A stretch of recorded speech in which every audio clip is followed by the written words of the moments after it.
So you kind of mentioned a little bit, Aaron, about your envisioned path to victory. We can build like the path to the Falcons winning this game. It's that Kirk Cousins comes in, super fired up. He plays lights out.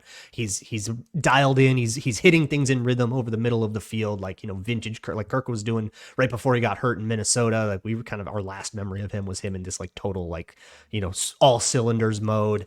He gets the ball out to Bijan Robinson, who can't be tackled. Defensively, the Falcons are able to get some pressure on them. I think the Vikings have a weak spot in their interior for sure. They're figuring out what they want to do at right guard.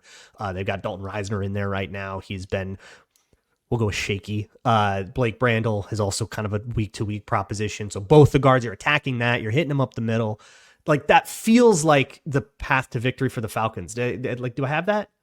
Yeah. I mean, when I look at the three keys, you pretty much nailed it.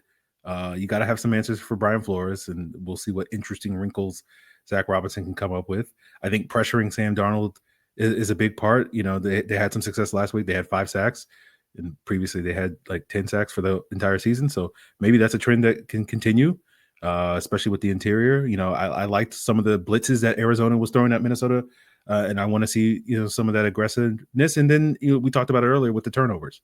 Right, Aaron Jones fumbleitis the last couple of weeks. We have some defenders on the Falcons defense, Nate Landman, Jesse Bates, that are really good at punching the ball out. And then hopefully that pressure and whatnot, you can get Sam Darnold to make some mistakes, force some throws into, Justin Jefferson or whatever, and maybe AJ Terrell or Jesse Bates, does his usual cheating on it and jumps those throws and they get some turnovers. And as you say, capitalize on that with touchdowns as opposed to field goals. Yeah, like really be able to move the ball. One thing about the Vikings I should mention, they hold the ball a long time. And part of that, Sam Darnold, sometimes he's slower on his progressions until he dials in and then he gets the ball out quick and then it gets really lethal. But sometimes it's, play action, 7-step drop, wait for a post to come open. He stands back there forever and then the offensive line can only block for so long. So that's where the pressure can come in and the strip sack stuff and sort of these like super swingy plays that bring it. I think there's an opportunity. I don't know. On the other side, if you were to be on the Vikings looking for the best possible way to ensure a victory against the Falcons, how would you draw it out?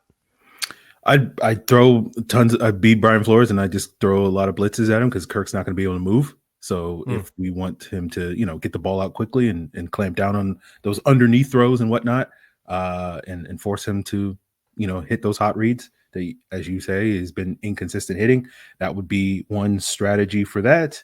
And then basically with the defense, if the Falcons are going to play their bend but don't break style of defense, like we're going to have a field day. Just pick and choose. Jordan Addison, TJ Hawkinson, Justin Jefferson, they're going to be open all game. So it's just basically like do whatever you want to do. Aaron Jones, get him out in the flat, let him do some things. So you have a pick your poison type of offense if the Falcons are going to play that sort of soft coverage. So we'll see if they decide to sort of be a little bit more aggressive in their game plan like they were last week against the Chargers. But like that's kind of where I feel like you have options that you can win.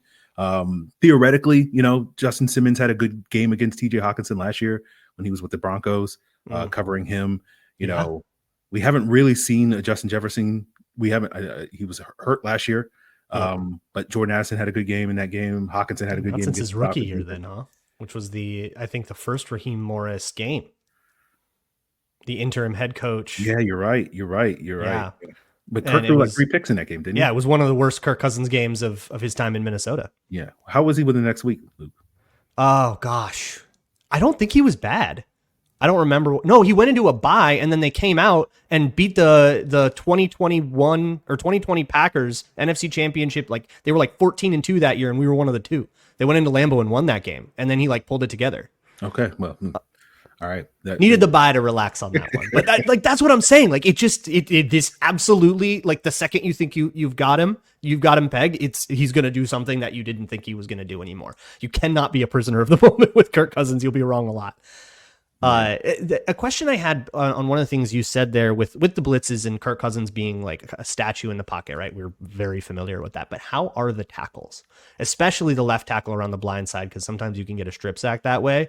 And the Vikings' main source of pressure, if it's not, unblocked blitzer or whatever, linebacker beating the running back, it's Jonathan Grenard off the edge and Andrew Van Ginkel off the edge. Those 2 guys have been playing Pro Bowl level football. So if the Vikings are and they can probably isolate the tackles, maybe you get chip help.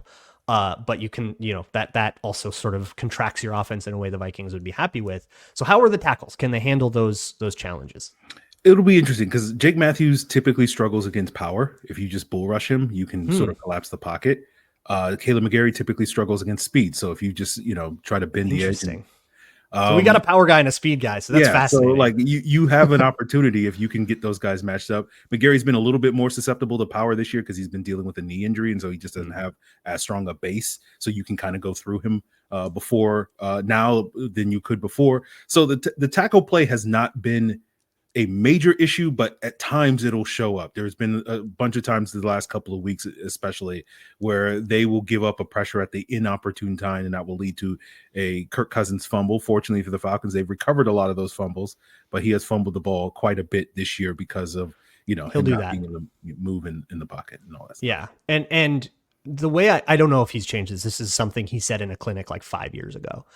But the way that he approaches the front, he will usually do all of his protection work pre-snap. He'll look at the front. He'll identify what the blocking assignments all should be. So if something unexpected happens, he often will not pay attention. Like he is specifically chosen to focus on reading the coverage and reading out his concepts and like dedicate all his mental energy to that and all of his mental time to that in the pocket and essentially just like eat it if something unexpected comes and he gets hit blindside or something like that. He's just chosen to risk that. So he takes a ton. Like if you ever get an unblocked blindside blitzer, he'll just eat that thing. Like he'll just take it and not see it coming at all. And that's how you get crazy strip sacks. And that was a thing for him all the time. And it's like a decision he would defend if you grilled him on it.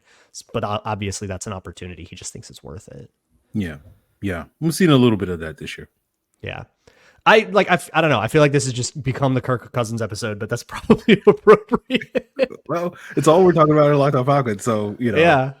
I mean, that's the topic. It's like, oh, Kirk Cousins coming back. Is he going to get booed? I don't think he'll get. If you hear boos, there'll be maybe like some faint ones, but you'll probably hear mostly just the crowd getting loud because it's the first time the opposing defense gets on the field, and then obviously the other team always gets booed when they first run out of the tunnel, but that's got nothing to do with who they are. I really think Kirk's injury really helped his brand in Minnesota. That it was like you started to miss Kirk after you watched those 9 games of not Kirk Cousins in Minnesota last year. So hey, Dobbs Sanity was fun, and you of all people should know that. I don't know what you're talking about, Luke. I don't know. Josh Dobbs? Who's that? Who? We love that guy forever.